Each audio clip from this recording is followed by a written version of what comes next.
نشست سران 47 کشور عضو جامعه سیاسی اروپایی در حالی به میزبانی دولت انگلیس برگزار شد که هدف آن گفتگو درباره مهمترین مسائل مبتلا به کشورهای عضو اعلام شد، اگرچه مهمترین موضوعات از نظر آنان متفاوت بود.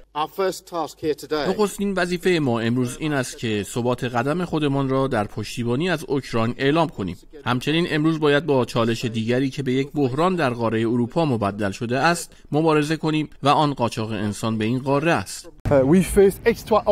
ما با دشواری‌های فوق‌العاده در اروپا و جهان روبرو شده‌ایم. ما به امنیت و ثبات بیشتر نیازمندیم. درباره کمک نظامی اروپا به اوکراین اختلاف نظرها آنقدر آشکار است که سران نیازی به لاپوشانی نمی‌بینند. بریتانیا از ابتدای حمله روس‌ها نقش رهبری در کمک به اوکراین داشته و کمک‌های بزرگی به ما کرده. اتحاد کشورها در کمک به اوکراین نباید تضعیف بشه و من در این نشست در پی تقویت این روابطم.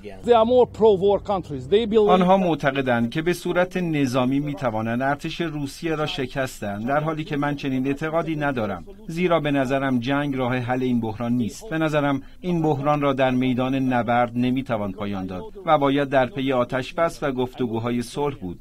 در چهارمین نشست جامعه سیاسی اروپایی علاوه بر سران این جامعه، نمایندگان سازمان‌های اتحادیه اروپا نیز حضور یافتند.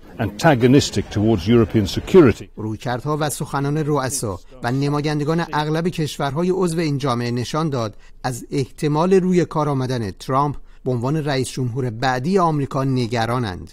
دونالد ترامپ و دستیارانش اعلام کردند در صورتی روی کار آمدن دست از حمایت از اوکراین در برابر روسیه خواهند کشید و تلاش خواهند کرد از سهم آمریکا در بودجه ناتو بکاهند. جامعه سیاسی اروپا به هیچ یک از تشکل‌های اتحادیه اروپا متصل نیست و نمیتونه تصمیم‌های مهم بگیره. جلسه بعدی این جامعه ماه نوامبر در مجارستان برگزار میشه. مجتبی قاسم‌زاده، خبرگزاری صدا و سیما، لندن.